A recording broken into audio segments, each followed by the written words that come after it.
white of the Milky Way. Cosmos is full beyond measure. All right, welcome back, everybody. Time for us to go behind the headlines, and the headline that's at the top of the marijuana news today is the Trayvon Martin murder case, where George Zimmerman is facing, I believe it's second-degree murder charges in what he calls a self-defense killing of the 17-year-old unarmed black teenager who he was following, said looked suspicious, and that he was on something. Other evidence has pointed to him saying things like, "These assholes always get away with it." And from what I've heard of the trial and the 911 and all of that, he called 911, saw Martin walking around the neighborhood, began following him, and was told not to do that, and then followed him, and Martin ended up dead. Zimmerman is, of course, using Florida's controversial Stand Your Ground law, which says that when you are met with danger, you don't have to try to flee. You can just stand your ground and kill someone. So this has been a case that's garnered all sorts of attention, and the way that it hits us here in the marijuana community has to do with the defense, Zimmerman's defense, wishing to make Trayvon Martin's marijuana use a part of this story, trying to paint Martin as a thug, as a drug user, a druggie, in any way we can try to reduce his character and somehow make it acceptable for this 17-year-old to have been shot. So in this case, initially, the judge had ruled against the admission of this evidence. This is Judge Deborah S. Nelson, and it was in the opening statements that the lawyers couldn't bring this up when they were introducing the trial, that Martin did have marijuana in his system when he died. But there's been a development in this, and this is from the LA Times. The jury is now going to be able to hear about Trayvon Martin's marijuana use. The judge ruled that information in a toxicology report about Martin can be released. She reversed herself from her earlier decision that the information should be kept out, thanks to a motion from the defense.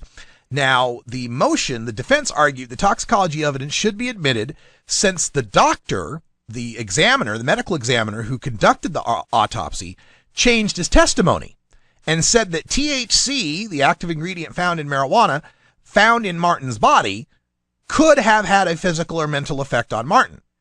Now, previously, the medical examiner in last November said that THC would have no effect on Martin. So here we have the coroner, when originally asked, would THC make a kid get all wacky and, want to hurt someone, said no, that would have an effect.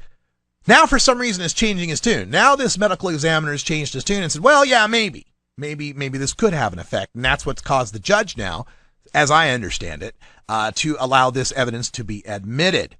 Now, in addition to the medical examiner's change of heart, the defense argued that in Zimmerman's calls to authorities, he said Martin appeared suspicious, like he was on drugs or something. And this is where I really have to object for two reasons. One is the fact that we all know marijuana is the one that leads you away from being aggressive and irritable and antagonistic. Makes you more of a mellow person. So this idea that he's somehow psychotic, that he somehow is deserving of this fate just because he was a marijuana smoker, that puts him in the same category as lots of teenagers out there who are marijuana smokers and aren't violent at all. Even the casual observer is the kind of person who's very reluctant to believe marijuana is going to lead anyone to any sort of violence unless they're still, believing 1936 reefer madness. But the main reason I am so livid about this is the fact that George Zimmerman himself was on all sorts of drugs when he killed Trayvon Martin, and drugs that have violent side effects, known scientific violent side effects. When Zimmerman's medical records were released, I'm getting this from globalgrind.com, it was revealed that he was on the prescription drug temazepam, also known as Restoril.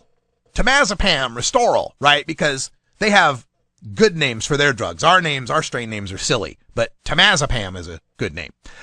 This drug is known to cause insomnia and anxiety. And also, according to the U.S. National Laboratory of Medicine, the drug is known to cause aggressiveness and hallucinations. And According to the, again, National Library of Medicine, after taking temazepam, patients should not be walking around trying to watch anything or anyone. They are cautioned that if they do not sleep for at least 7 to 8 hours after taking the drug, they may experience memory loss. Zimmerman was also on, not just one drug, was also on the often abused prescription drug Adderall, aka meth, aka speed, which is known to cause, quote, again, National Laboratory of Medicine, quote, worsening mental or mood problems. For example, aggression, anxiety, delusions, depression, hallucination, and hostility, end quote. You want to admit Trayvon Martin's marijuana use? You better put that in the record too. Give me a break. Marijuana. Oh, yes. The crazed teens on the marijuana. We'll see how this turns out. We got to take a break. Hey, it's 420 for real. Or have you ever